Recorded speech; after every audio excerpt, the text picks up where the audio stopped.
All right, everybody, we are back with yet another episode of Hypergrowth, the podcast that's dedicated to unpacking what it takes to build a rapidly scalable e-commerce business.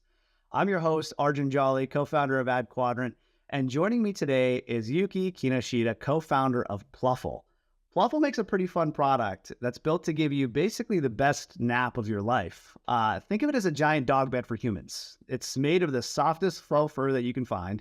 It has an orthopedic foam base, 360-degree pillow bolsters that will make you feel like you're sleeping on clouds. And the fun part is they were actually on Shark Tank last year as well and did get offered a deal by Mark Cuban himself.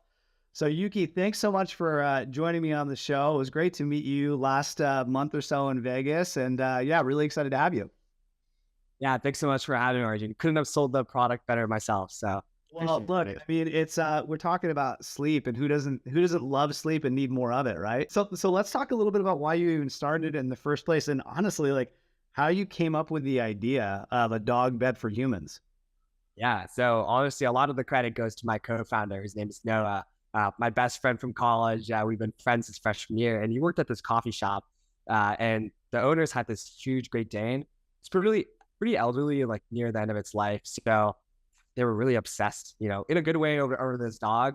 And one of my Noah's main jobs is just taking care of it. And the owners really wanted it to like cuddle up with the dog, so like it could feel kind of like at ease out as it was passing away. And so Noah spent a crazy amount of time just sleeping with this dog bed. Like he got paid to sleep with this Great Dane in this giant customized dog bed. And one of his pain points, because he spent so much time sleeping, was like, man, this is like not that comfortable, at least for like people, it's like, it's just like this thin pillow mattress. It's not that great. And he's like, I'm spending a lot of time in it. I'm like waking up super achy. And he's like, goes to Google. It's like, I want to convince these people to get like a dog bed that's big enough for people. And he Googles it and it doesn't exist. It's like, there's like extra large dog beds don't really exist that can fit a Great Dane. Obviously nothing for people. And, at this time, I'm obviously very good friends with him. So it's like, Yuki, like, I had this idea, like, dog bed for people, or there's nothing that exists on the internet. Like, what do you think? And I'm like, dude, I love that idea. Like, I nap every day. And every time I'm at school, I'm like, damn, I wish there was like a nice place to nap. I'm like, this is it. Like, this is a napping product. We got something on our hands here. And yeah, that was kind of how everything started. And from there, we just went on, built a prototype, and the rest is history. So what when you guys went to start it, and I mean, I love the story, right? Because it's like such a wacky idea, and it's not what you would normally think of as like, hey, I'm gonna launch this brand and do all this due diligence, etc. Or many people have a background in the industry, and it doesn't sound like either of you had that background as like dog owners or mattress background or anything like that. So what was your play like? You went into the prototyping mode, but did you do market research or anything to validate the idea before actually going for it and launching it? Yeah, totally. And I think it also helped that we weren't dog owners, because like we kind of had this outside perspective. Dog owners, we talked to them, they're like, dog beds are for dogs. Like, like it's very separated. So for us, it was just like, why can't people sleep in this too? Like, there's no problem with that. So that definitely helped with like the ideation process and just executing. But no background. So we kind of just figured it out from scratch. Our first goal was to just go at it. Like, we've always been like that from day one. There's definitely a benefit to being super methodical and like researching everything out. But we're very much like, we have this idea, we go for it. We just execute. And that's just like what Noah and I wanted to do. So we just wanted to really make a prototype, because we wanted to see if this idea of ours was actually comfortable and would actually be practical in practice. So we just found a local seamstress off Craigslist. She was from France, just immigrated here maybe like a year ago. And we worked with her. We just brought her like a huge piece of fabric, a piece of foam, and some pillows from IKEA. And it was like, can you make a human dog bed? I don't think she understood us because she barely spoke any English, but I think she just understood that we were making like a large dog bed. So like after a week of like hand stitching this thing, she comes back to us with this like pretty well-made prototype for like zero instruction. We didn't have a blueprint. We had nothing. We just told her to make a large dog bed. And she came back with this pretty comfortable looking dog bed that was big enough to fit a person.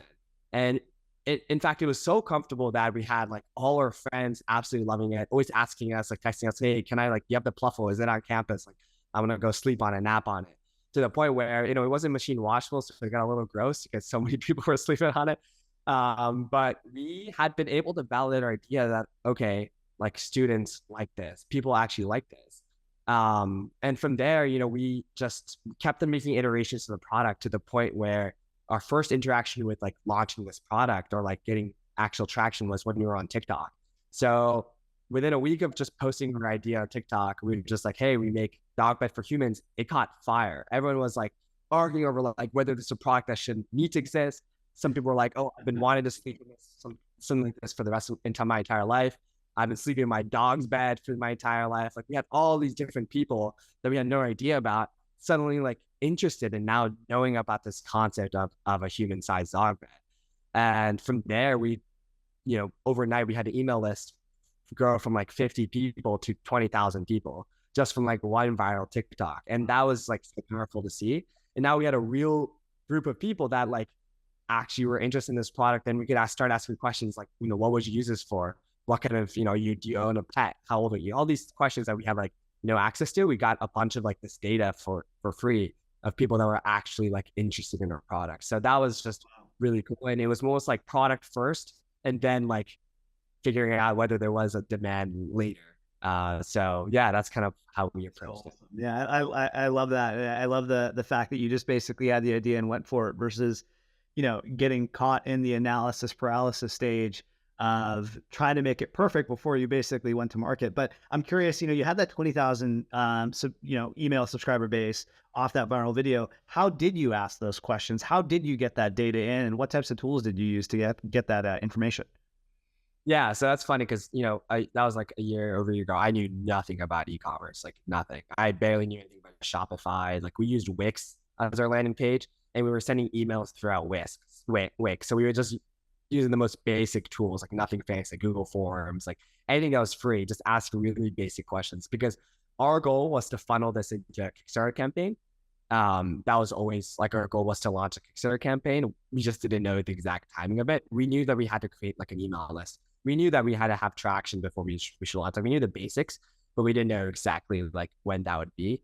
But like at the moment we struck gold with that viral TikTok, we knew that this is our moment. Like we need to launch as soon as possible. So once we got like a little bit of data and we were able to just like go ahead, make our campaign, make the video, with that limited data. But because they were so excited about the product and the concept, it was so easy to like funnel that interest back right into the Kickstarter. Because we all launched so quickly. Like we had a viral TikTok, and within a month, we had our Kickstarter live, ready to go. Yeah, that's awesome. Now, I know you guys scaled pretty quickly to 7 figures plus in roughly a year time frame, which is no easy feat. So I'd love to just unpack this story a little bit further. First off, let's start with Kickstarter and Shark Tank. Tell us about the Kickstarter experience, and I also want to know, why did you go on Shark Tank? Yeah, so we're taking at the early stage, taking like any opportunity that came to us. And the moment our TikTok went viral, and I would say like that really like just opened up so many doors, not because of like the direct sales we made from those TikTok customers, which obviously exist, but just like the opportunities that came from that, because now this idea is now on the internet and a lot of people are talking about it. While the day before we posted TikTok, there was no one talking about this idea. So we went from 0 to thousands, maybe tens of thousands of people talking about this product, this concept that never existed. So that really changed a lot for us. But that led to a Shark Tank producer who was scrolling on TikTok, actually find our product and was like, this sounds like something my wife would like. I saw this product. I think it's a cool idea. Like, are you guys interested in going on Shark Tank?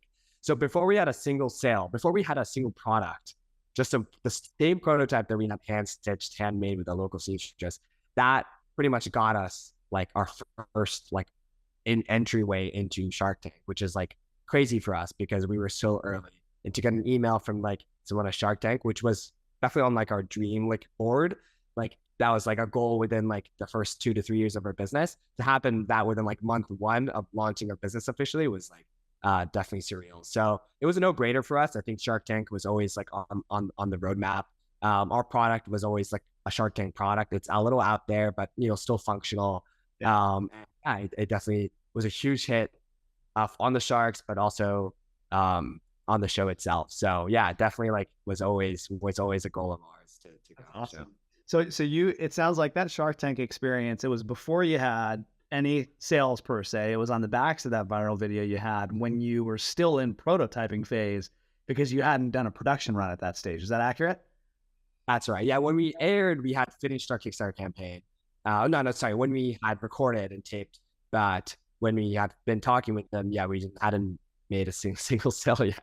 Nice. And I mean, look, Mark Cuban offered you guys a deal, right? So that's a testament, I think, to even just how fun the product is. And it's funny because the thought that goes through my head, and even when we first met, was my wife would love this.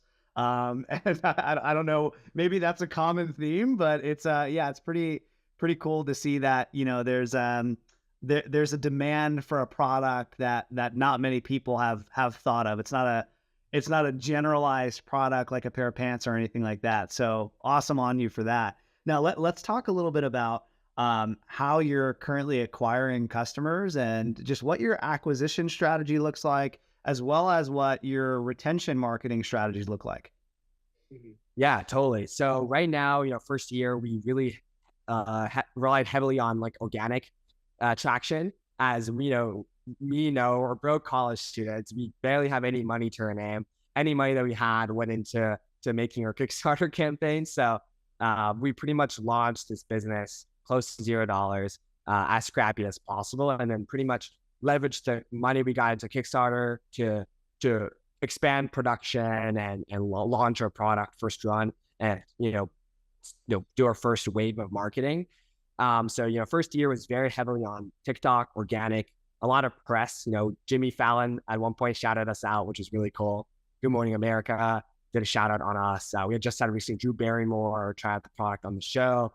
All these like organic PR, press, moments have been really critical for us and just like getting our brand out there, but also getting this concept out there.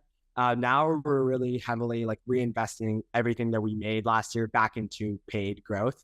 While obviously doing it carefully, just because I think there's a lot of like mistakes that can happen when you start spending money and scaling.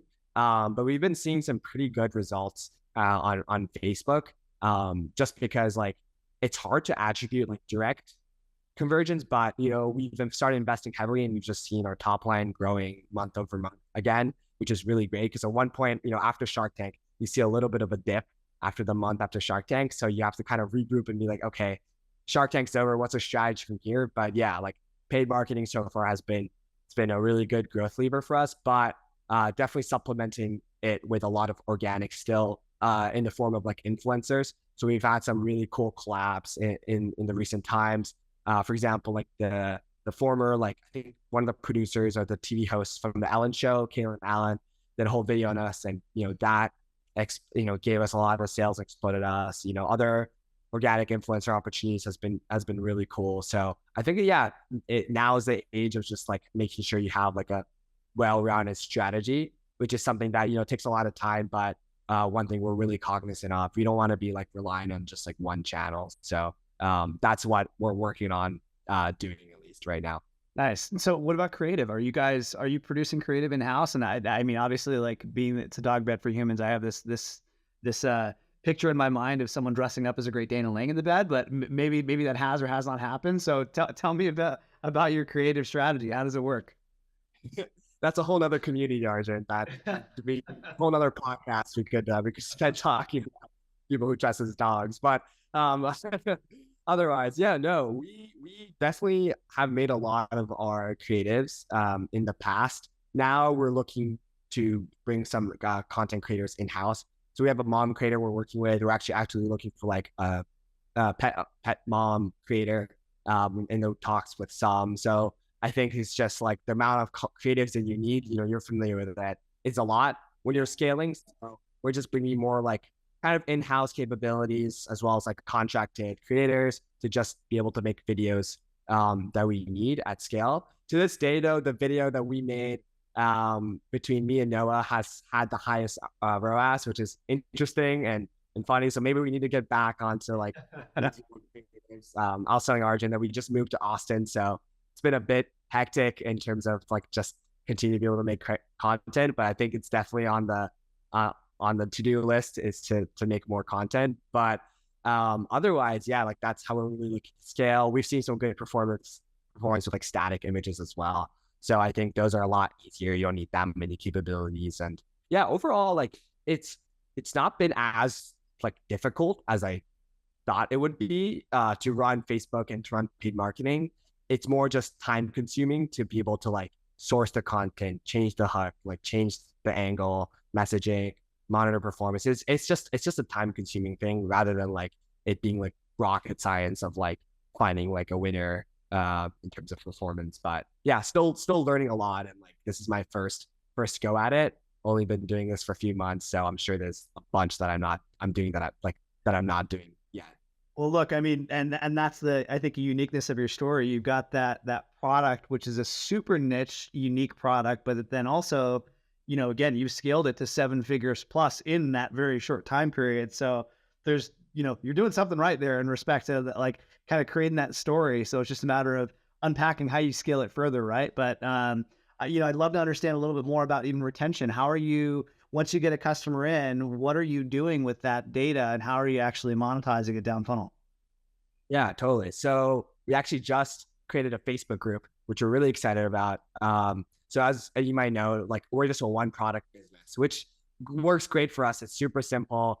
Makes operations a little bit easier and not as crazy as some of these other founders out there. So we're definitely lucky in that sense. So we're keeping it simple. We're actually launching a new product in 2 months through Kickstarter again. So we're excited about that, a lower priced item. But for now, we're just a one product business. So it's hard, right? Like, repeat purchases are not a huge thing, especially when customers are buying a $400 product. So, but we still want to keep them engaged because, we have future products in the pipeline that we think that they love and, that they definitely want to buy. So one way we're doing that is really growing our Facebook group. And I think like in 2 months, we've grown it to over 1,000 members, which we're really excited about. I got feedback on like what colors we should launch and all that stuff, which is great. Obviously growing our email list from day one, that's always a goal. And yeah, we always, send out definitely a few campaigns a month. We try to focus on sending personal emails here and there, not just like the classic discount emails, but continue to communicate with them, which is a really important priority of ours. But yeah, those are the 2 main channels that I see in terms of retention. But continue to like also invest into like social media as well. I think we're gonna try to bring on some content creators in-house so we can just increase the volume of like organic content we're putting out there. Interesting. So when you think about how you've grown so far, your go-to-market strategy, which was basically come up with the idea and absolutely go for it. I'm curious, along the way, what brands have inspired you or do inspire you to do what you're doing? Totally. So one brand that we really looked up to when we launched was Hush Blanket, just because they're in a similar space. They've grown really rapidly and, they had a successful Kickstarter campaign. So that's one company that we were, very much initially like looking at and still are to this day. But I think they're very much like the model that we were kind of looking up to / studying and analyzing. Another company that came up that we're really like loving in terms of just like the super strong community that they have is called Nugget. We just talked, I think, to the CEO. They got a chokehold on like moms across America. Like, I mean, look, by the way, I'm a customer of Nugget. I've got 2 kids, so I understand that product really well. right. And so, I mean, I didn't know about them until I heard about them. I didn't know about them a few months ago. And I don't think people talk about them enough because they are so successful and their brand, their community, and like talk about retention, like talk about like just word of mouth. Like that is what they have built is so powerful. And I think it's so inspiring to us. Like I talk to any Nugget customer, like they'll probably be over the moon with like, ever offer a discount. They don't do any of the classic like e-commerce techniques, but they've still grown and scaled. And they're just like, they've built a brand that's like here to stay.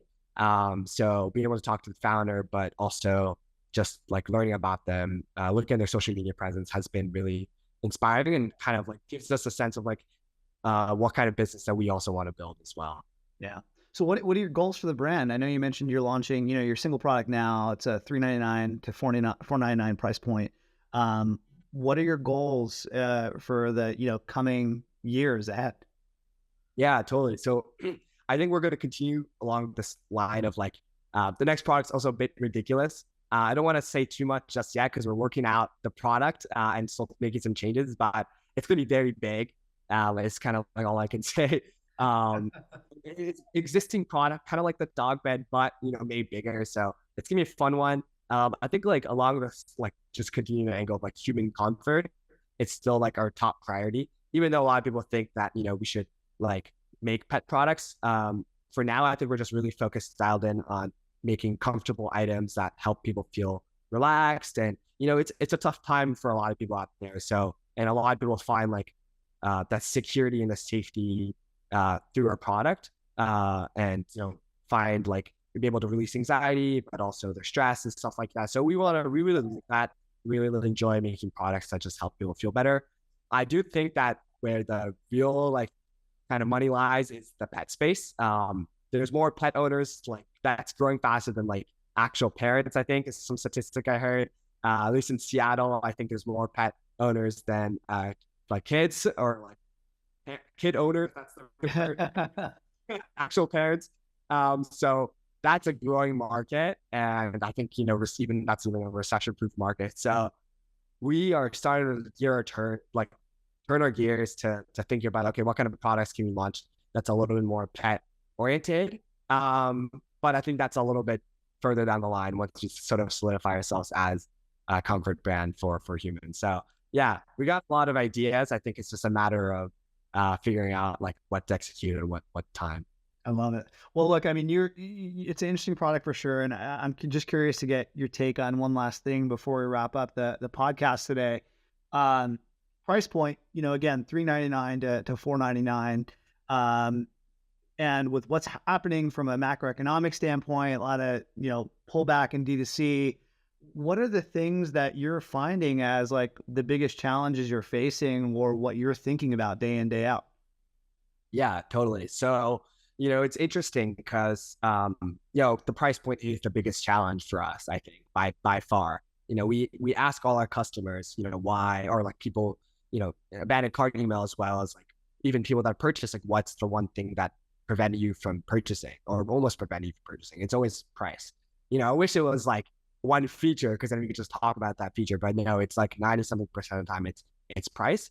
And it's tough because there's definitely a trade-off between like delivering a lower quality item and pricing it cheaper or keeping quality and keeping the price. So it's always a dilemma that Noah and I kind of talk about pretty often. And we're happy with sort of the quality of the item that we're sending out. And I think that's going to really just differentiate us in the long term. But regardless, it is definitely a challenge. Our customers are, not actually like the wealthiest. They spend a good part of the discretionary income for this product. But a lot of them, they are happy to do that just because of like the feeling that our product is able to deliver. Like the pillow bolster, hugging them back, that comfort, as I was just talking about, really is something that a lot of people are looking for. So, there's a big trade-off there, which is tough. That's why our new product is going to be half the price of what we're currently selling. At least that's, and probably launch it at a cheaper price.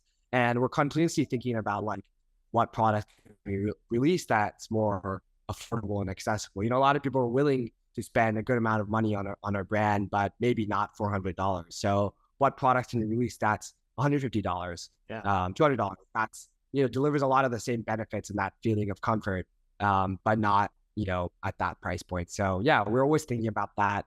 It's always a challenge. And yeah, I think a lot of, brand owners, especially even with lower price items, are experiencing that. So yeah, I don't have like a perfect answer for that, but it is something that we constantly think about.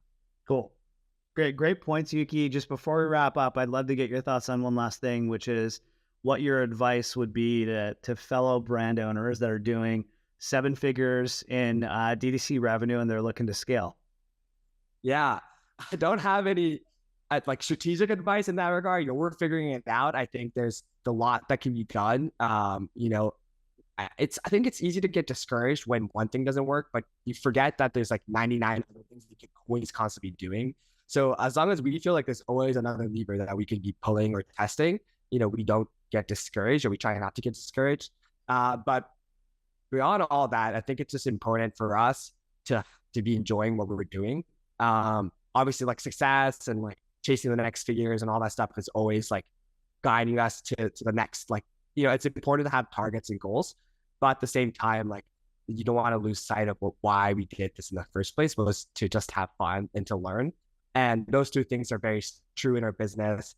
And we're young still, so yeah, I think a lot of mistakes are to come, but and a lot of obstacles and challenges are definitely to come. But at the same time, we're like living out our dream right now, just to be able to do what we're doing. What we want to do is exactly this. So I think that's important. Just be grateful for be able to have a business and be able to have something that you want to spend so many hours doing. So not so much advice, but that's just something that keeps me happy and motivated to keep going.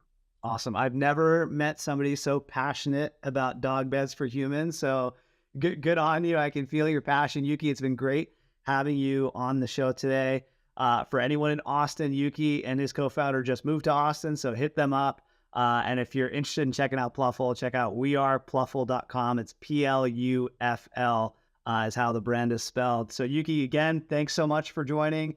And to all of our listeners out there and those watching, stay tuned for the next episode of Hypergrowth, where we'll continue to unpack what it takes to scale an e-commerce business. Thanks so much. Take care. Bye-bye.